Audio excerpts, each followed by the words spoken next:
नमस्कार मित्रांनो. मागे जसं आपलं बोलणं झालं होतं त्यानुसार आता एक थोडासा पॉज घेऊन डॉक्टर जगदीश हिरेमठ सरांबरोबर ऑडिओ पॉडकास्टची सिरीज पुन्हा सुरू होत आहे. मागच्या आपल्या एपिसोड्सला आपण सर्वांनी भरभरून प्रतिसाद दिला. अजूनही यूट्यूबवरती रोज अनेक लोक ऐकत असतात, त्याच्याविषयी अभिप्राय येत असतात आणि एक 2-3 महिन्याच्या गॅपनंतर आता आपण हे नव्याने ही ऑडिओ पॉडकास्ट सिरीज सुरू करत आहोत. यावेळी थोडासा बदल आम्ही असा केला आहे की थोडेसे यावेळचे जे लेख असतील जास्त वेळाचे आहेत, साधारण एक 10 मिनिटाच्या पुढे असा तो एक लेख असेल आणि यातले बरेचसे लेख मी मध्यंतरी माझ्या डॉक्टरीमध्ये म्हणजे शिकत असताना किंवा प्रॅक्टिस चालू झाल्यानंतर सहवासात आलेले पेशंट, त्यांचे नातेवाईक यांच्या संदर्भात काही लेख लिहिले होते. त्याचा एक संग्रहच भविष्यात प्रकाशित होण्याची शक्यता आहे, पण त्यातील काही लेख या अभिवाचनामध्ये आपल्याला ऐकायला मिळतील. थोडीशी त्यामध्ये गंमत अशी आहे की यातले बरेचसे लेख हे असे एका बॉर्डरवरती आहेत. म्हणजे काही प्रसंग त्यातले घडलेले आहेत, काही पूर्णतः काल्पनिक आहेत, काहीमध्ये काल्पनिक आणि घडलेलं असं मिश्रण आहे. हिरेमठ सरांनी आज जी पहिली स्टोरी सांगितली आहे त्या घटनेचं, त्या स्टोरीचं नाव आहे जोडी. आणि हा एक प्रसंग घडलेला आहे माझ्या प्रॅक्टिसमध्ये, पण त्यातला काही पार्ट मी थोडासा त्यात काही ॲड केलेल्या गोष्टी आहेत माझ्या मनाला, ज्या थोड्याशा त्याच्याशी संयुक्तिक वाटल्या. त्यानुसार थोडासा ऐकायला लेख मोठा आहे, पण माझं असं एक म्हणणं आहे की तुम्ही कधीही सवड काढून एका सलग फ्लोमध्ये हा लेख ऐकावा, शांत जागी बसून कुठेतरी ऐकावा आणि शक्यतो हेडफोन वगैरे वापरता आला तर आपल्याला त्याच्यामध्ये जास्त समरस होता येईल असं मला वाटतं. आणि आता आपण दर 15 दिवसानंतरच्या रविवारी अशी ही ऑडिओ पॉडकास्ट यापुढे प्रदर्शित केले जातील ह्या आपल्या यूट्यूब चॅनलवरती. आणि आपण मागे जसा दिला तसं भरभरून प्रतिसाद देतालच ही खात्री. आणि आम्ही वाट बघत आहोत तुमच्या प्रतिक्रिया आणि तुमच्या लाईक्सची. थँक्यू. बाय.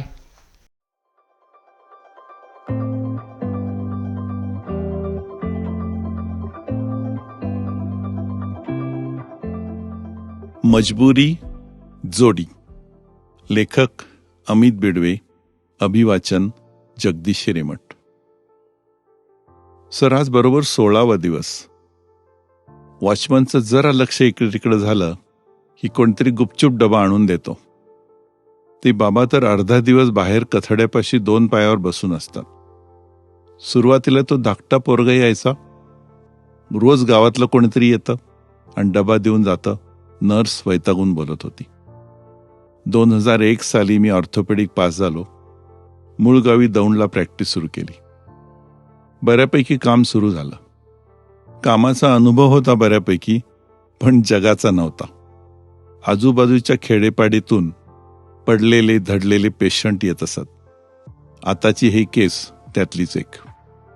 जाधव आजी, वय 60च्या पुढे, बैलाला चारा द्यायला गेला, पाय अडकून गोठ्यात पडल्या.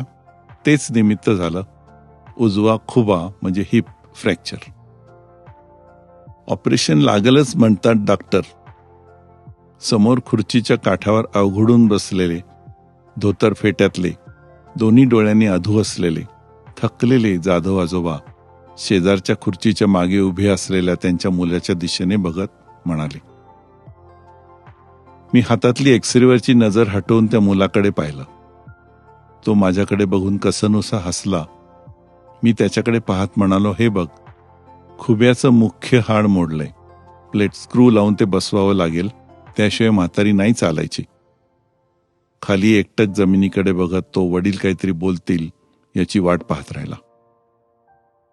अंदाज देता का? खर्चाचं बघावं लागेल ना, वडील माझ्याकडे बघत म्हणाले. हे बघा, तसं मोठे ऑपरेशन तुम्हाला जास्त नाही सांगणार, पण 20,000 येईल खर्च. बाबो, इतकी नाही अवकात.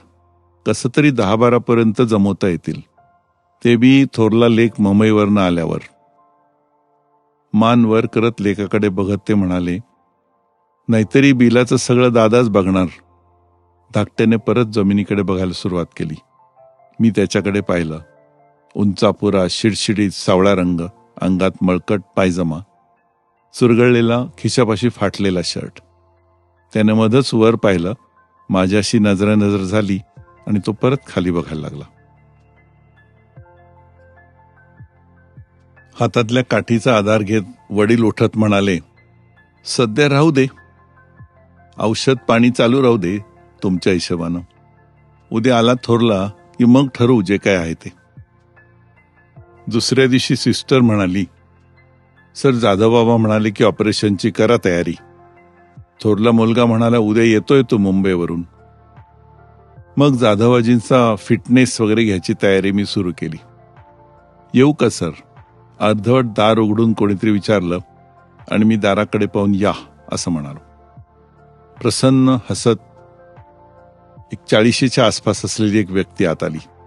मध्यम उंची, गव्हाळ रंग, अंगात इस्त्रीचे कपडे, शर्ट पॅन्ट, कोल गरगरीत हसतमुख चेहरा, घोटून केलेली दाढी, दाट जाडसर मिशी, 2 भुवयांच्या मधोमध गंधाची उभी रेग.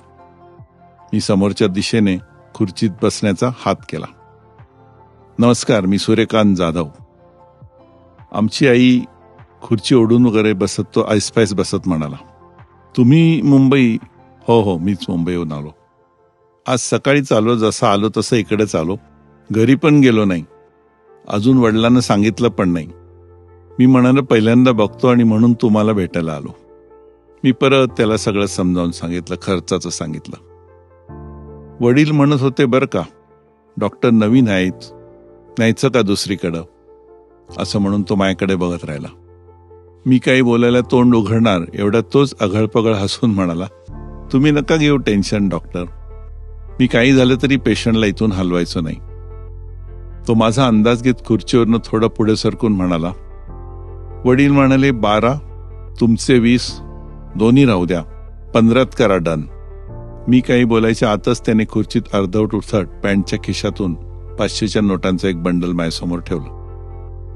हे बघा, ऍडव्हान्स पण रेडी आहे 5, बाकीचे 10 सोडायच्या टायमाला. तुमचीच आई असं समजा आणि घ्या करून. हे पहिलंच ऑपरेशन असं होणार होतं इथे, जिथे ऑपरेशनच्या आधीच ऍडव्हान्स मिळत होता. लहान गावात त्या काळामध्ये असा ऍडव्हान्स मागितला तर लोकांना अपमान वाटायचा. आम्ही बुडवणारे वाटलो काय, इतका पण विश्वास नाही का, असं 1-2दा स्टाफला ऐकवलं होतं. त्यामुळे आम्ही विचारणंच बंद करून टाकलं होतं.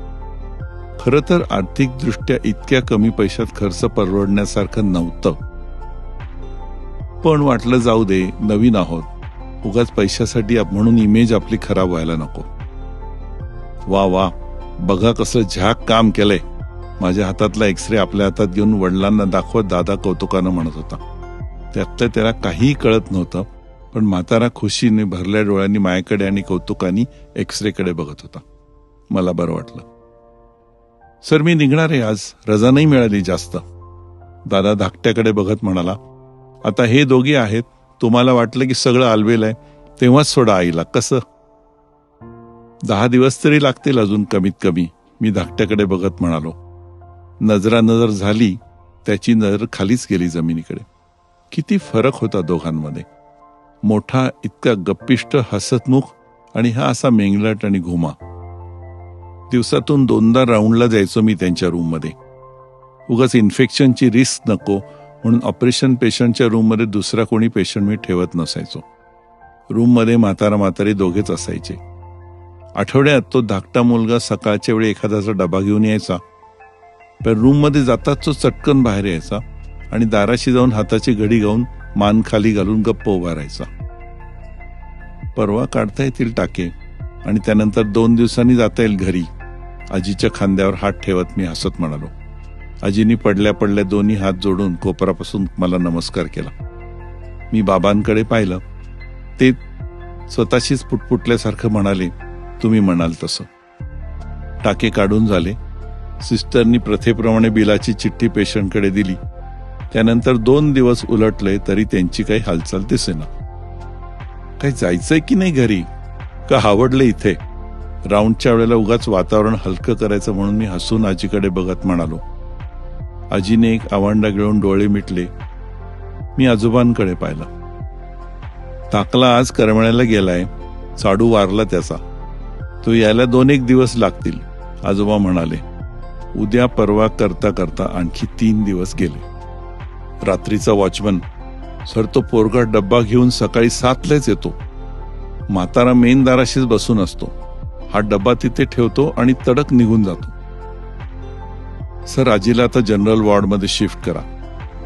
काय करायची ती स्पेशल रूम, एकदा तर अजून बिल द्यायचं राहिलंय, नर्स म्हणत होती.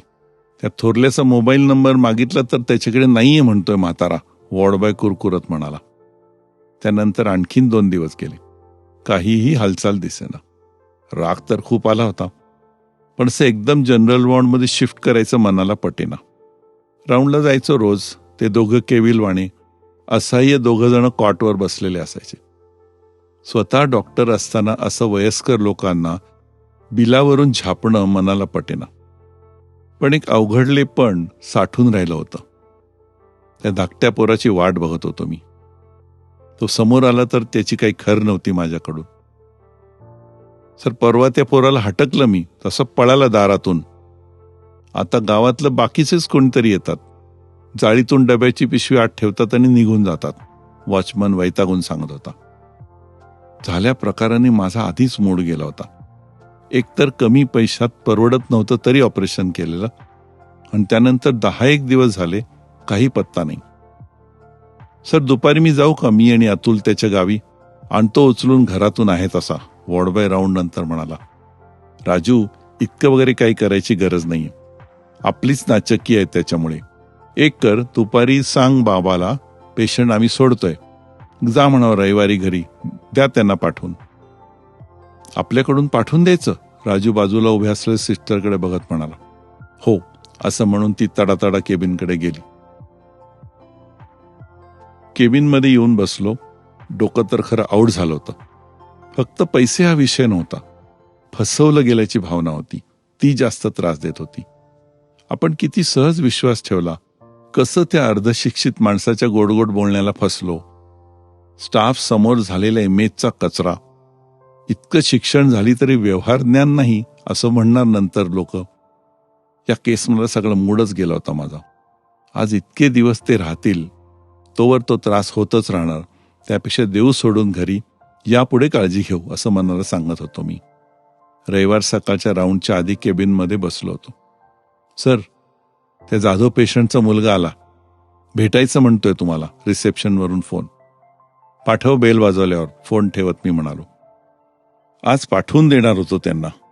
त्याआधी त्यांच्यापैकी कोणाला भेटायची देखील माझी इच्छा राहिली नव्हती. पण उगाच क्षणभर वाटलं, आज रविवारची सुट्टी घेऊन दादा आलाय की काय, राहिलेलं बिल भरतोय की काय. त्यातल्या त्यात तोच थोडाफार सेन्सिबल होता. तेवढ्यात बेल वाजली. दारावर टकटक झाली. मी उगाच जास्त संवाद वाढायला नको म्हणून समोर असलेली एक फाईल उघडून त्यात डोकं खुपसून बसलो. जीप आणली, पेशंट सोडणार नवं? मी मान वर केली. समोर तो धाकटा उभा होता. कोंडून ठेवलेला राग पुन्हा आतल्यात उसळ्या मारायला लागला. कसाबसा रागावर थाबा ठेवून मी त्याच्याकडे थंड पाहत बसलो. दारातून वॉर्डबॉय आत आला. त्या धाकट्या शेजारी उभा राहून त्याच्याकडे खुन्नस देत बघायला लागला. मला हा प्रकार या लेवलवर जायला नको होता खरं. जीपवाल्याला घाई आहे, पेशंट घेतलाय ट्रॉलीवर, तुम्ही हा म्हणले की घेणार गाडीत, धाकटा खालमानेने म्हणाला. त्यांचं पेशंट द्या बसून, औषधं समजावून सांगा सगळी, आणि फॉलोअप. मी मुद्दाम नेहमी म्हणतो तसं परत कधी यायचं ते सांगा न म्हणता धाकट्याला समजणार नाही अशा आवाजात फॉलोअप म्हणालो. वॉर्डबॉय पाठोपाठ तो धाकटा बाहेर पडला. हळूहळू बंद होत असल्या दाराकडे मी बधीरपणे बघत होतो. बाहेर आजीला शिफ्ट वगैरे करण्याचे आवाज येत होते. 5-1 मिनिटांनी दारासमोरून एक जीप निघाल्याचा आवाज कानावर आला. एवढ्यात दारावर टकटक झाली. दार उघडून परत तो धाकटा आत आला. साहेब बसलं तर चालेल का? खुर्चीकडे बघत तो हळू आवाजात म्हणाला. काही राहिलंय का अजून? मी त्याच्याकडे एकटक बघत होतो. हळूच खुर्ची ओढून तो चोरट्यासारखा बसला. उगाच इकडे तिकडे बघत राहिला. मला काही बोलायचं नव्हतंच, त्यामुळे तो बोलायची मी वाट बघत होतो. माफी मागायला बी शरम वाटते बघा, तो खाली बघत हळूच म्हणाला. हो का? मी ओठावर आलेले शब्द गिळले आणि त्याच्याकडे पाहून छदमीपणे हसलो. त्यानं हळूच वर पाहिलं. पडली होती म्हातारी. तेव्हाच म्हटलं होतं मी, सरकारीमध्ये घेऊन जाऊ, प्रायव्हेटला नाही झेपणार. पण त्यांचा फोन लागा तिकडे. एवढ्या लांब होऊन त्याचा रुबाब चालतो घरामध्ये. करायचं आम्ही सगळं, पण उठसूट कौतिक त्याचंच, मुंबईचं, त्याच्या बायका पोरांचं. आणि करतो काय तिकडे? चपरासी आहे डॉक्टर. पण इकडे आल्यावर रुबाब, भारी कापडं आणि बोल बच्चनगिरी. तो स्वतःशीच बोलत असल्यासारखा बोलत होता. घरच्या बाजूच्या जगण्याच्या बूथवरून एसटी लावला होता चुलत भावना तिथं काय समधी वाडी जमा झालती. मग त्याला चेव आला. किती बी खर्च होऊ द्या म्हणला, आई पहिल्यासारखी चालली पाहिजे, मी निघतोच असं काय काय बोलला. मग काय सगळी वस्ती पागळली. कसं लेकरू गुणी असं आजूबाजूच्या म्हाताऱ्या म्हणायला लागल्या. पोरं पेटली, बाजूची जीप आणली आणि घातली म्हातारीला मागल्या सीटवर. निघताना बायकोनी बघितलं माझ्याकडं. खरी परिस्थिती तिलाच माहीत. ज्याला बिल नसतं भरायचं त्याला काय रोग येणार. भावाच्या निरोपाने पोरं झाली चार्ज. आपण विरोध केला की तो पार जाताय कुठल्या बी लेवलला. मग आली गाडी तुमच्या दारात थेट. मी त्याच्याकडे एकटक बघत होतो. त्याची नजर खालीच झुकलेली होती. मधूनच तो क्षणभरासाठी वर पाहायचा. मी त्याच्याकडे पाहतो आहे हे लक्षात आलं की पुन्हा खाली पाहायचा. ते 5,000 दिलं ना तवा, पण 3च होते त्याच्याकडे. मग अण्णांना घेतलं घोळात. त्यांच्या जवळचे 2,000 घेतले. मग तुमच्या मोहरं दिले आयटीत काढून 5 म्हणून. तुम्हाला सांगायचं होतं तेव्हा मला समजलं, पण तुम्ही तयारी केलेली ऑपरेशनची. आधीच निघताना पार अण्णांच्या खांद्यावर हात ठेवून म्हणला, मुंबईला गेलं की करतो सोय, घेतो कोणाकडून तरी पैसे. हा सोय करणार नाही मला माहित होतं. मलाच काय, अण्णांना पण ते ठावं होतं. पण त्याला समज माफ असते आमच्याकडे. त्याचा गळा भरून आला होता असं वाटलं मला एकदम त्याची दया यायला लागली. आतमध्ये साठलेला राग वितळायला लागला. खरं तर माझ्यापेक्षा 10-1 वर्षांनी मोठा असेल तो, पण आता तो एकदम लहान मुलासारखा वाटायला लागला होता मला. घसा खाकरत तो म्हणाला, बिलाची चिठ्ठी आली, माझे खिशे रिकामे. लावला त्याला फोन. नाही तसं बोलला. मी कसा नालायक आहे हे मलाच सांगत बसला. आजवर कधी उलटून बोललो नव्हतो त्याला, पण या टायमाला नाही ते बोललो. पार नाटच तुटलं. काय करता, तुम्हाला तोंड कसं दावणार. मग त्यानं वर पाहिलं. त्याचे डोळे भरून आले होते. गेले 10 दिवस दारोदार भटकलो बघा. पण एक सांगू का साहेब, गरीबाचं दोस्त बी गरीबच असतात. लई इच्छा होती बघा मित्रांची, पण त्यांची परिस्थिती लई अवघड. कोणी 200, कोणी 400 काढून दिलं. त्यात 1,500 रुपये जमा झाला. त्यानं काय होणार. इकडे हे एक टेन्शन आणि दुसरीकडे जेवणाचा डबा द्यायचं. तुमचा रखवालदार लई मोठानी वरडायचा माय दिसलो की. रस्त्यावर समदे बघायचे, पण आई बापाला उपाशी कसं ठेवणार. मग मित्रमंडळीतून कोणीतरी रोज येऊन डबा द्यायचं. हे सगळं ऐकलं आणि मलाच अपराधी वाटायला लागलं. आधीच सगळं मी स्पष्ट बोललेलो होतो, त्यामुळे यात अशी माझी चूक खरी काही नव्हती. तरी माझा मलाच राग यायला लागला होता. राहिलेलं बिल आता तसं मी सोडूनच दिलं होतं, पण राहू दे, माफ केलं असं म्हणून माझ्या डोक्यावरचं ओझं कमी करावं असं मला वाटलं. निघतो साहेब, लई टाइम घेतला असं म्हणून तो खुर्चीवर उठला. दाराशी थांबला. 2घच भाऊ आम्ही, सूर्यकांत आणि चंद्रकांत. लई माया एकमेकांवर. आस्ते आस्ते आटत गेली. आणि आता तर थोडं थांबून तो म्हणाला, घरच्या गोठ्यात एक जोडी होती साहेब बैलांची. पायजमाच्या खिशात हात घालून त्यानं 100च्या जीर्ण मळकट नोटांचं एक बंडल बाहेर काढून माझ्यासमोर ठेवलं. कसा बसा म्हणाला,